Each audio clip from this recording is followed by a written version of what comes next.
Working is presented by Maya Strategy Group, a leading market research and strategy consulting firm, helping clients in the pet care and animal health industries navigate strategic challenges for almost 2 decades.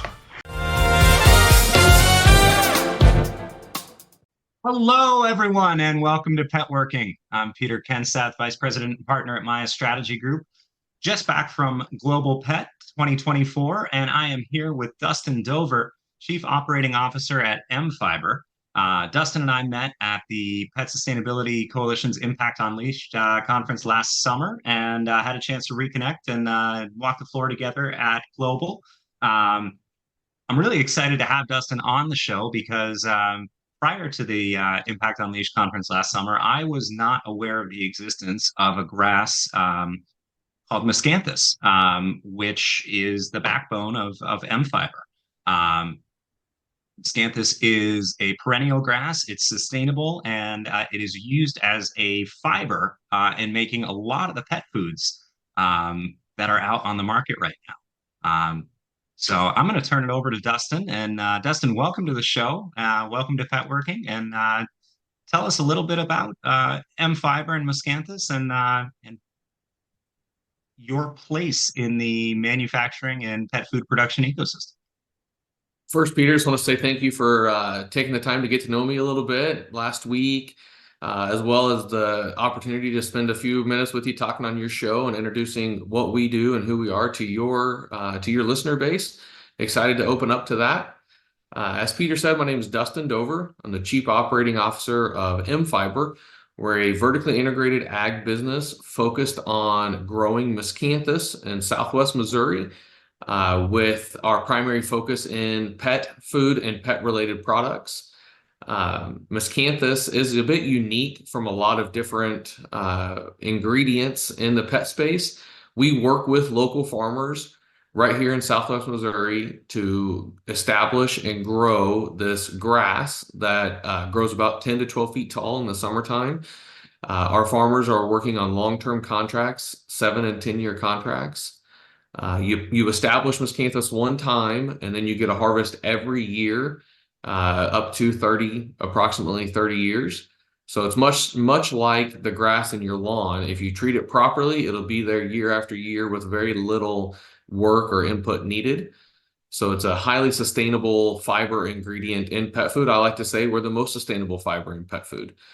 We don't require a lot of nutrients. We don't require tillage of the soil every year. We don't require cutting down trees or pulping or using paper derivatives. One of the other unique things about Miscanthus as a fiber is it's not a byproduct. So you're not having to worry about whether or not the supply is going to be there based on other alternative uses for the main crop, say like a beet pulp, where you're reliant on the sugar beet industry and the pulp is the byproduct. We are purposely grown, fully traceable, fully sustainable for the pet industry. So we are consistent year after year, able to provide consistent supply, consistent prices, and long-term forecasting. So that's kind of the foundation of what we do, but I'm excited to dive more into the conversation. Yeah, well, I think maybe a good place to start is, we have a variety of listeners on this show. We have people who are longtime veterans of the pet food industry, are very familiar with the manufacturing process. We have folks who are pet parents who tune in, listening for tips on responsible pet ownership, things on nutrition or insurance, and may not fully understand exactly how the pet food that they're feeding their pet is made. So maybe, if we want to start, talk to us about, why is it important to have fiber? And from what I understand, Dustin, there's kind of the dietary fiber component that Miscanthus brings to the blend, as well as fiber as a binding agent. So kind of talk to us a little bit about, why do you need this fibrous element in your pet food formulation? So I think it's important to go back to understand a pet's gut and the way their body works, just very similar to ours. Fiber is hugely important to sustainable health within our bodies, and the same is true for the pets that we love. In the wild, wolves And carnivorous animals get their fiber from the hair and bones and things of that nature from the animals that they eat. But domesticated, our pets that we love, they rely on us to feed them a highly functional, nutritional diet, which includes all aspects, not just a protein source. And that's where fiber comes in. So a lot of times we talk about if your pet has too hard of stool or too runny of stool, those things can be directly impacted by fiber, just like we are. If we don't have the right fiber matrix in our diets on a day-to-day basis, then our gut's not healthy, and then nothing is healthy. None of our nutritional uptake from our gut system is going to be sustainable. So functional fiber, that's what we are. That's what we do best. We offer an isolate, a fiber isolate. So any one of your pet's diets, the diets behind me, any of these diets, they are able to utilize an ingredient like ours to say, you know what, we need just to tweak the fiber a little bit, up or down. We don't want to have to worry about protein or carbohydrates or sugars. We just want to worry about the fiber. They're able to choose an ingredient, Miscanthus, as one of the few ingredients that is really a fiber isolate. But as Peter mentioned, there's also a functionality standpoint for the manufacturing process. So as we've seen over the last 10 plus years, the industry move more towards a high protein, meat-based diet to optimize health for the animal. We've seen the transition away from other grains or other byproducts that were historically used in pet food when it was more of a feed. The old way of looking at pet food was pet feed, just like the farm store feed. And as we've really focused in on long-term health for our pets, we've started talking about it as a food product. And part of that is the nutritional aspect of the diet being higher in meat protein or animal-based proteins. Well, with that comes challenges in the process flow and manufacturing. So an ingredient like Miscanthus is highly absorbent. It can lock in moisture and really help hold the kibble or the diet together as it goes through a litany of manufacturing processes, whether it's cold pressed, raw form, kibble, baked, extruded, any of those kind of things. It really comes into a structural component as well that offers an internal fiber gut health standpoint. So just to kind of further elaborate on that, Dustin, so when we have our kibble, and it's getting extruded, the miscanthus is one of the principal binding agents that's holding that in its shape, and it's the same as if for a freeze dried diet, or one of the big trends at Global Pet that we saw was kind of alternatives to freeze dried, with Nulo coming out with their new cold press. We saw Ziwi with their steam dried. We saw it was announced before the show, but one of the first times seeing it in person with Primal's Kibble in the Raw, where they're doing cold pressed and then freeze dried. But all of these diets need that binding agent to kind of hold their shape as they're pressed and put through the chub, so to speak, right? That's right. And when we look at Miscanthus versus some of the other options that you alluded to, for binding agents that are out there, beet pulp or powdered cellulose, I think are the two big competitors to Miscanthus in the industry. But correct me if I'm wrong, neither of them have the dietary fiber benefit. They're a fiber solely for the purpose of a binding agent. And I think I saw on some of the materials that you sent me, there are studies out there, one from Kansas State, that kind of showed that Miscanthus, in addition to serving as a binding agent, also increased stool quality and contributed to that gut health with the dietary fiber perspective. And as we see so much focus on the microbiome and prebiotics, which is fiber, it seems like this is a much more viable alternative, both for use as a fiber in terms of a binding agent and also having that secondary nutritional benefit, or not secondary, that additional benefit of providing dietary fiber and better nutrition and gut health. Absolutely. So, I mean, primarily that's what we are, functional fiber for the dietary needs of the pet. And as you mentioned, there's other ingredients out there that are used as a fiber ingredient. So as a nutritionist or as a pet food expert, you're looking at what tools can be used in your toolbox that do lots of different things, whether it's a helping in the manufacturing process, whether it's gut health, whether it's sustainability focused. These guys have a big job to accomplish to be able to read the market and meet the needs. So those other ingredients certainly play a role in the pet industry. They provide dietary fiber value as well, just differently than ours. From a beet pulp, for instance, it's mostly soluble fiber. So Miscanthus is insoluble fiber. So your body needs both. So a lot of times when you see a diet with Miscanthus in it, you're going to find other fiber sources that bring that solubility to it. Powdered cellulose is an insoluble fiber, very similar to what we are. The big difference between them and us is our sustainability story. We're really focused on working with our farmers. We're really focused on being a highly sustainable crop. You get a harvest year after year. You don't have to, pulp it. That's a big deal. We don't have to go through harsh manufacturing processes. We're able to accomplish it very sustainably within the industry. So. Yeah, no, I mean, and obviously, you and I met at the Pet Sustainability Impact Unleashed, and you are on the board of the Pet Sustainability Coalition.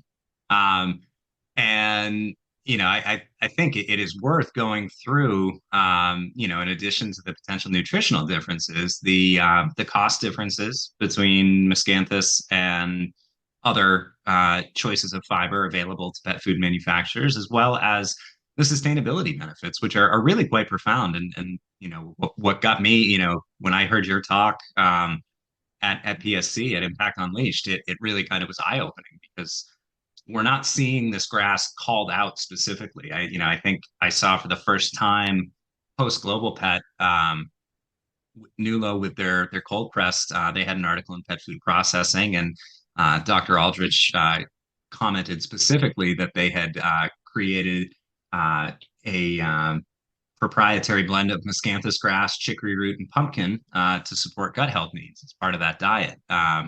But for all the benefits it brings to the table, I don't think, I work in this industry every day and have for 15 years. And, until I saw your talk, that wasn't something that I was looking for on a label. And I think it's worth kind of going through the benefits that this brings, and the cost benefits. If for a lot of things you're trading off, in sustainability, you're paying more to do better for the planet. In the case of Miscanthus, you're half the cost of powdered cellulose, correct? Yeah, that's what we say. We're roughly half the cost. I like to tell people anytime the talk to Impact Unleashed, I use my favorite line: doing good doesn't have to cost more. In our case, at least, I understand every product has a different position and startup and different things, but we've established this crop over the last decade. We've been able to really grow and stay ahead of the curve. Because we get a harvest every single year, we don't have to price it. And because of our manufacturing is super low intensity, we don't have to price it the same way as our biggest competitor, powdered cellulose. So, we're able to offer a truly sustainable, insoluble fiber alternative to what's traditionally used in pet food at a substantial savings in the marketplace. So that's exciting for us. It's exciting for our customers. But I think you're right, Peter. Most pet brands don't talk about the ingredients that are in their diets outside of the really high-end meat protein based diets. They're really excited when they use lamb or chicken or those things because that's what the customers know and are looking for. But a lot of the conversation doesn't stem further down that ingredient deck. If you grab a bag of your favorite pet food, dog or cat, and turn it around, you're going to see a whole litany of ingredients on there, but most of those aren't discussed in the public forum, so for customers to see. So you mentioned the article from Pet Food Processing and Dr. Greg Aldridge with Nulo. We love Nulo. They're a great customer, a great partner. They manufacture a great food product. We're super thankful for them, being open with their customers and sharing about who we are. You'll find other diets of them where they mention us on the front of the bag as a digestive aid and gut health, right on the front of the bag. So that's one of the few. I think the wall behind me, you can see just a whole host of different customers of ours, pet products that are in the industry already today that are ready to be bought by numerous different companies. All of these things on the back of the bag, you'll find Miscanthus grass in the ingredient deck. That's how our product is labeled in the ingredient deck. So it's all there, but very little of that information from the back or the side panel of the bag makes its way to the front or to the consumer facing conversation. Yeah. Yeah, no, I mean, I think you're absolutely right. And, I mean, I consider myself very privileged as a pet parent that I get to work in the industry, that I get exposed to these trends. And, a big part of why I started the show was, I want to make this accessible to other pet parents so that they can factor that into their buying decisions as well.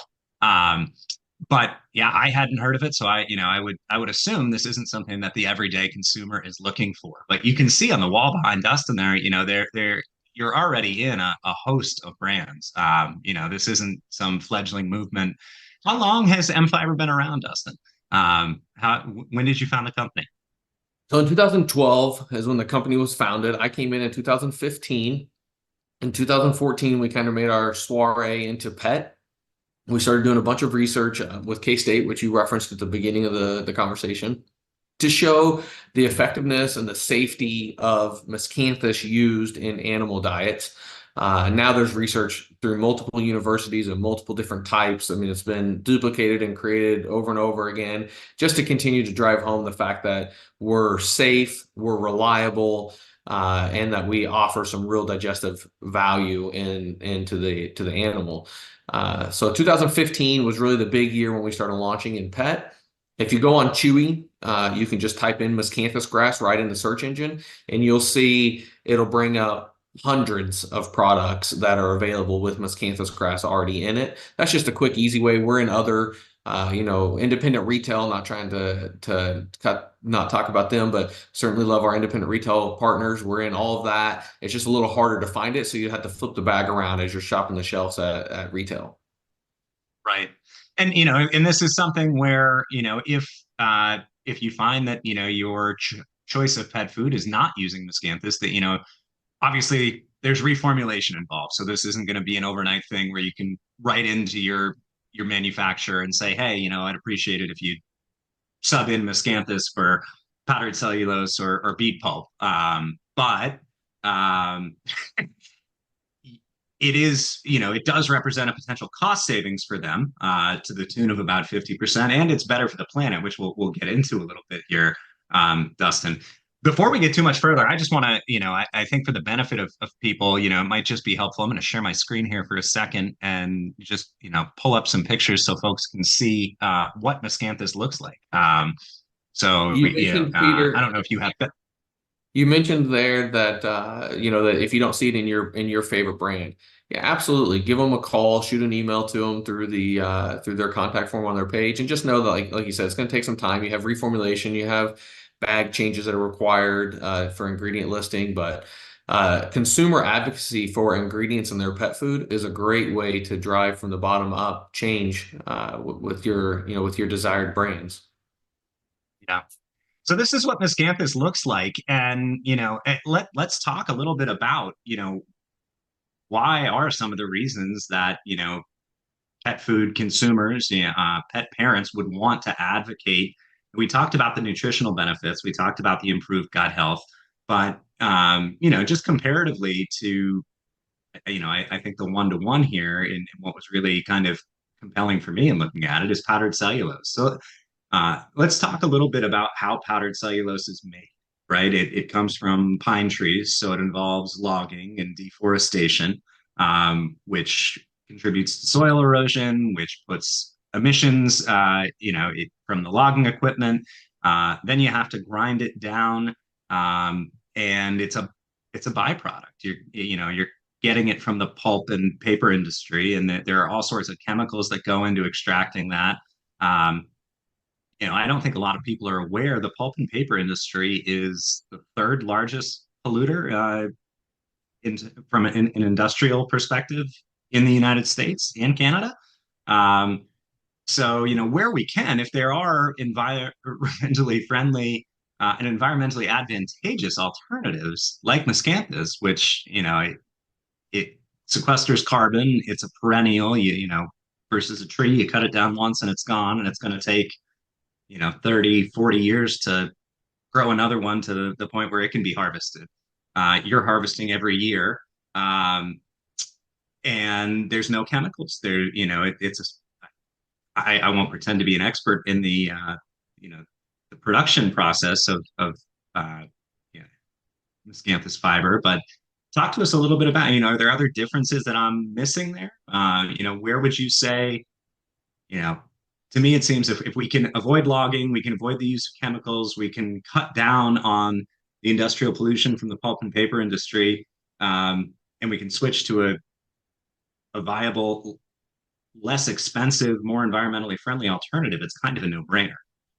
Yeah, we like to think so. So you did a great job there, Peter. If you wanna transition over and help us educate the marketplace, we'd be happy to have you. I think you're exactly right. That's the big thing between us and our largest competitor, is that we are focused on an annual sustainability number and how that we can drive that.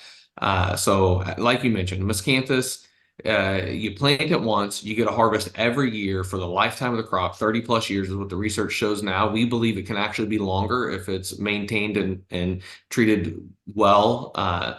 So think about it like a tree that you have in your yard. Every fall, the leaves fall off the tree. They call that senescence. All of the nutrients go back under the ground into the root system, down through the trunk. The sap pulls all those nutrients back down in and overwinters it. Well, the difference is that's when we harvest Miscanthus. It's very brown, cane, bamboo-y looking cane. That's when we go in, we have our own employees, our own staff, our own equipment to harvest Miscanthus. And from there, we bring it into centralized storage and manufacturing locations to turn it into a flour, a very fine, very similar to what you would use in your kitchen, flour to be used in pet food. We have various different grades that we offer the marketplace, different products, but at the end of the day, it's everything we sell is 100% Miscanthus. We don't use chemicals of any kind, oils or processing aids of any kind. We're all dry manufacturing, very, very low on impact. We did an LCA back, probably 2018-19 timeframe, to show the sustainability standpoint between M fiber and powdered cellulose. So this is third-party data that drove this. So some of the high-end numbers, approximately 86% less fossil fuel in Miscanthus used through the growing, harvesting, and manufacturing process than powdered cellulose, 87% less greenhouse gases, and 98% less water. And I think the water is a really big topic that we have to talk about in our country, is how we use our water and where our water comes from and how sustainable it is to utilize and use that water. So we're proud that Miscanthus is a crop that doesn't require a lot of water to grow and requires absolutely no water in the manufacturing process. I mean, that's huge. If you look at what the West has been dealing with in terms of drought the last several years, obviously we're California kind of got turned around with all the atmospheric rivers last year, but we're in a spot where weather patterns, there is a very inequitable distribution of rainfall. I mean, I think the East, here in Vermont, we had catastrophic flooding last July. We had more flooding in December. And other parts of the country have been dealing with drought for years. And if we're going to be in a situation where parts of the country are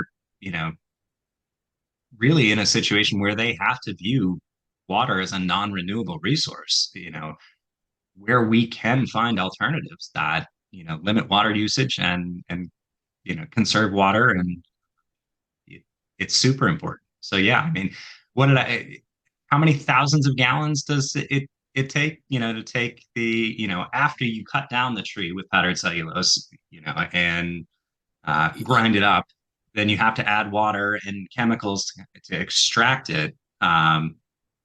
What's the number? I don't recall the number. I know that it saves for every million pounds replaced in the industry, it saves over 153,210,000 gallons of water for every million pounds replaced. So we'd have to do some math there to figure it out on a pound per pound replacement. But over 153 A million million pounds gallons. replaced, it's 153 millions a gallon Yep. 153 millions a gallon of water saved. Saved. Yep. Yep. So we're looking at per pound, 150,000 gallons. Sure. I didn't do that math. I have to pull out the pen and paper. Yeah, I mean, let's check me here. So I'm not removing zeros was never my strong suit, but if we have 1 million pounds and 153 million gallons of water divided by 1 million, no, 153 gallons of water per pound, Pound of of miscanthus replaced. that per pound of powdered cellulose replaced by Correct. Miscanthus, Excuse me. right? Per pound of Yeah, miscanthus used in place of powdered cellulose. yeah. So, and I don't know what if we look at that, on a per pound basis, how many pounds of Miscanthus would you say goes into the average, 25 to 30 pound bag of pet food? Oh, you can look on the back of your bag, but I would say the average diet is roughly 4%. So 4 pounds for every 100 pounds of finished product. So 2 50-pound bags would have 4 pounds. So 2 pounds of miscanthus in every 50-pound bag. Approximately. Okay. So a little over a pound in a 30-pound bag or a pound per 25. So if you are not using a pet food that is using Miscanthus and you were to switch to feeding a food or getting your manufacturer to adopt Miscanthus for every 25-pound bag of pet food purchased, you are ostensibly saving 153 gallons of water. Absolutely. Absolutely. I mean, that's pretty amazing. And then that doesn't even factor in the carbon sequestration benefits. I know, Miscanthus has a really deep root stock too, right? So the miscanthus grows above the soil about 12 to 15 feet, and below the soil, the root system is roughly the same. So it penetrates hardpan soil types, underperforming soil types, marginal soil types, and really allows water to flow back into it. We've noticed and seen over the years in areas where there was maybe fields that had water trapping ponds, so runoff ponds. Those ponds have all gone dry, not because miscanthus sucked the water out of them, but because water no longer runs off into those ponds. It just penetrates into the soil pan and makes its way into the aquifer instead of running off of the ground. Because miscanthus is opening it back up, it's making the soil more porous again, like it was decades and hundreds of years ago. Uh, so why do you think, you mentioned you guys got into pet food with Miscanthus in 2015. You founded the company in 2012. Are there other producers of Miscanthus out there? I mean, M5 is the one I know, and you Yeah. seem to be kind of the industry leader. Why do you think the realization of the potential of this grass, why was it hidden for so long? I think it's like all great things. It just takes time to get it to market. Miscanthus is a native crop of Asia, so it's been used in Asia for a litany of things over the years. The fiber benefits from it. You can find books about, steeping it for tea and things hundreds of years ago. Uh, a lot of things in this country are still using miscanthus for that are not pet related. Paper plates, compostable products, food containers that are non-related to what we do. We just happen to really focus in on pet. We believe that's where we can have an impact and really drive change and bring the sustainability to the marketplace. We believe the customers that are in pet align with who we are and what we're doing. We believe that's where we can drive value for our farmers, drive value for our local communities, our employees, and our team members.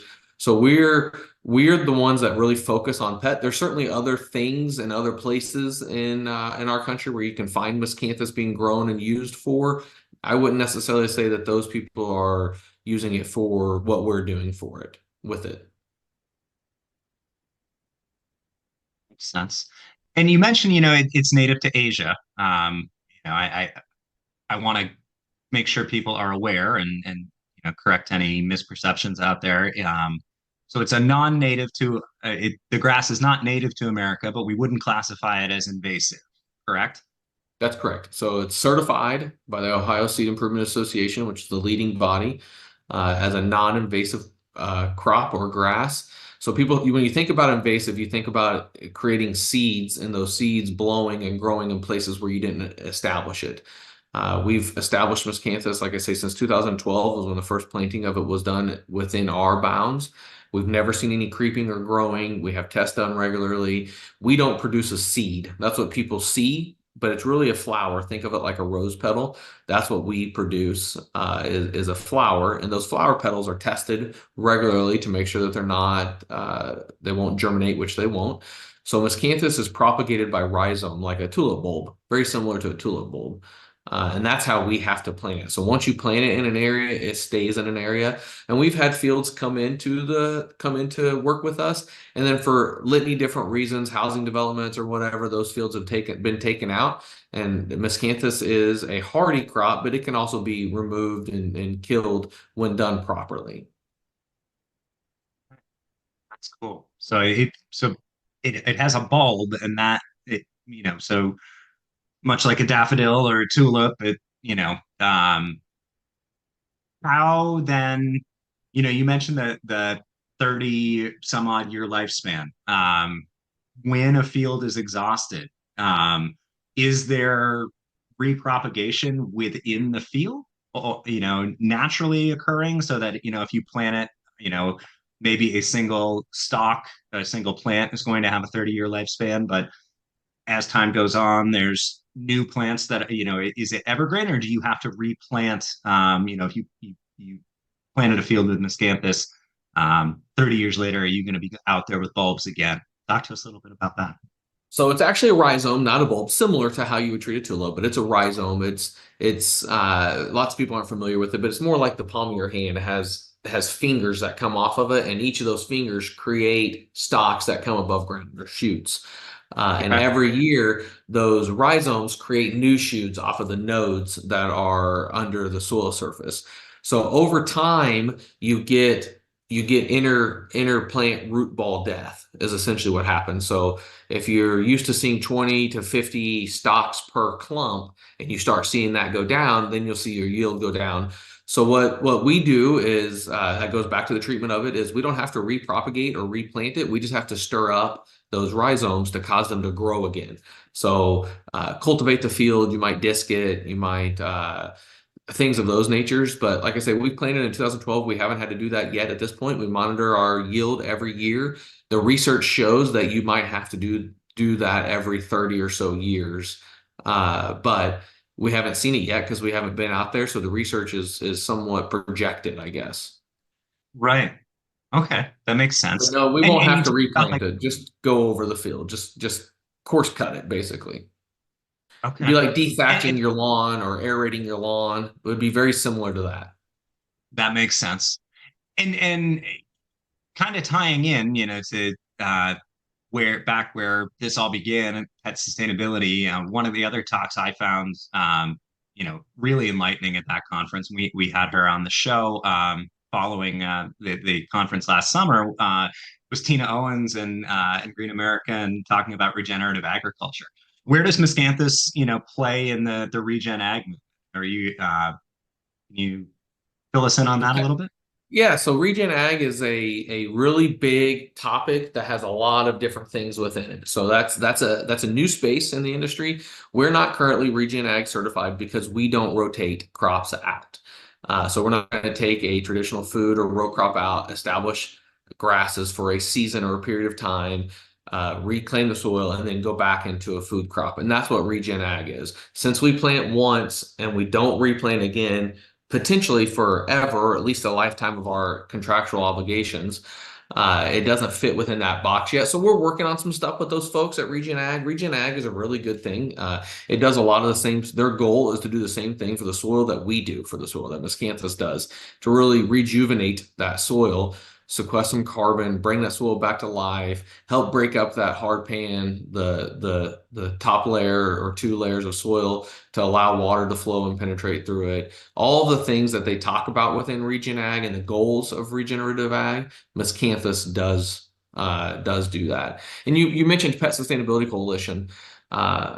We are obviously a member of Pet Sustainability Coalition, PSC.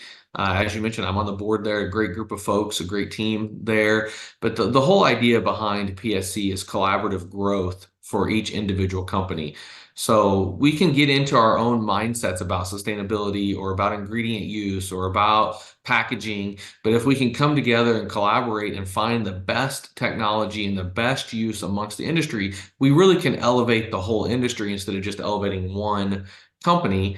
And that's what we're about at PSC is that collaboration of community to come together and rise up and take this challenge and hit it head on. So I would encourage your listeners, check out PSC. You can find their accredited companies. So we're an accredited ingredient supplier, which just means we've taken some extra steps to show who we are, what we're doing, and how we're doing it. You can find a whole host of accredited brands of finished pet food for retail use. So your customers or a pet owner, you can choose a brand that has taken a next level commitment and say, I'm going to do these steps and these things to show that I'm committed to making sustainable changes year after year. Yeah. No, I mean it's a great organization, and I mean we're in a situation right now where the effects of climate change are mounting and compounding every year, and I think it's fairly obvious at this point, with the strange weather patterns we're seeing, with the hottest year on record, we continue to break that record year over year over year. We had almost no snow here in Vermont this winter. I don't think we had a day in Vermont under 0 degrees. It's one of the first times in my life I've seen that. I played golf outside in Vermont in February this year. Um, so we look at what's going on. I think it's incumbent on all of us to do whatever we can to kind of stem the tide and hopefully reverse the tide of climate change. And, whether that's putting solar panels on your house or looking into driving an electric car or otherwise reducing emissions, we all have to do it. But, at the same time, um, our pets are contributors as well. And, if we look at, the dogs and cats of the United States combined are the fifth largest meat consuming country in the world. That's just our dogs and cats. And when you look at the impacts that packaging has, and recycled plastics and things like that, there's definitely an impact that keeping our pets healthy and well nourished and loved like they should be has on the environment. So I think it's super important that organizations like PSC are doing what they can to mitigate and find better solutions to reduce those impacts. And I think like you said, it's not about advancing one brand over the other. It's about finding the best common solution for the industry to reduce our footprint, and make sure that we have a planet that both us and our animals can continue to call home. A lot of times we can get stuck in this one organization or one person has to do a lot mentality instead of a lot of organizations or a lot of people can do a little and make big impact and drive impactful change. And that's where we're at as an organization, as a member of PSC. That's what we believe in, that really we all have some responsibility to make choices that better align and drive meaningful impact. And those choices don't have to be huge. Making an ingredient swap, and driving it back home to who we are as a finished brand, you can make one ingredient change and really drive some large impact. You don't have to do everything at one time. And I think the same is true for the everyday consumer that's buying these products. You don't have to do everything at one time. You can make small changes that bring impactful change, and really make sure that we're focused on the husbandry treatment of our land and animals, and that we're trusting our farmers to do what's right, and that we're encouraging them to do what's right. And by small changes, we can drive meaningful impact. And we're excited about that. I think that there's a whole host of people in our industry that are excited about that. I think you saw it at Global Pet. And anybody that was there, the sustainability section continues to grow. People are really focused on making meaningful change. Yeah, and and when it doesn't have to cost more, it's even easier to do. I mean, we are going to get to a point, I think, where as humans and as pet owners, we're going to have to make some hard choices. We're gonna, you may have to spend more to get electric cars. We may have to, you know, all look into putting solar panels on the roofs of our houses, or change the way we shop, or the foods that we eat. But I think you make a very good point. It's important to keep in mind that we aren't going to solve this overnight. And if we allow ourselves to get overwhelmed by the magnitude of the problem and just choose not to do anything, that's only going to compound it and make it worse. Every little bit we can do helps, right? And I think, you know, one of the key things that we face in fighting the sustainability battle are for the people who say, you know what, it doesn't matter what I do as an individual because of what China's doing in terms of emissions, or because, you know, not everybody is going to switch, and drive an electric car.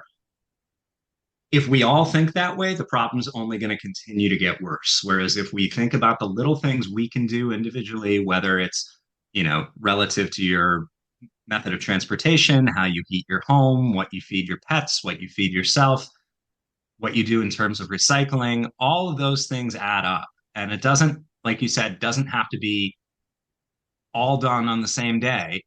But if we're all thinking in terms of the incremental steps we can take to address the problems and what we can contribute individually, we're going to get a lot further than if we feel like, oh, I'm just one person, and so what I do doesn't.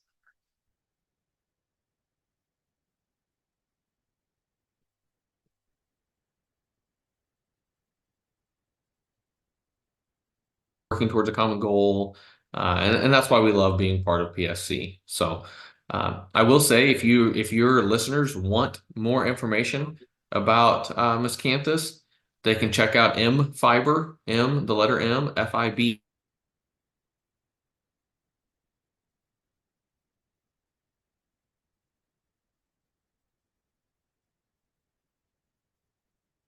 Yeah. No, that is a great point, Dustin. And definitely everyone check out M Fiber, check out PSC. I think we've touched on the benefits here. You know, read the back of your label. If it has Miscanthus on it, you can feel good about the fact that you are keeping more land forested, which reduces carbon. You are contributing to carbon sequestration through the planting of Miscanthus crops. You're reducing water usage to the tune of 153 gallons per 25-pound bag of pet food that you feed your pet. So that's some significant environmental impact there. And, it all comes from either driving your pet food manufacturer to make the switch to Miscanthus if they haven't already, or switching your pet's diet to a manufacturer that is using Miscanthus as a fiber. But I think this is one of those things that if not everyone is aware of it, and it's a simple change that we can make that will better the planet in the long run. So I'm super happy we could have you on today, Dustin. I think it's great what you guys are doing. Kudos to all the brands, on the wall there that are already using Miscanthus, and I'll put the call out both to manufacturers and consumers. Again, I am not a pet food formulator. I'm not an R&D scientist. I'm not a manufacturer, but sitting here as a consultant in the industry and a layperson, it seems like a pretty easy switch to make for better nutritional benefits, half the cost, and the sustainability benefits that go along with it. Absolutely. And we agree, and we appreciate the opportunity to spend a few minutes with you guys and introducing it to your listener base. We're excited to see where it grows and goes, and hopefully in a couple of years we can have another follow-up discussion and just see where it's at. Absolutely. I look forward to it. Well, Dustin, thank you so much for taking the time. Dustin Dover, Chief Operating Officer of M Fiber, everyone. And I'm Peter Kenseth, Vice President and Partner at My Strategy Group here with Pet Working. Appreciate you all taking the time to listen today, and we will see you again soon. Take care, everyone. Thank you.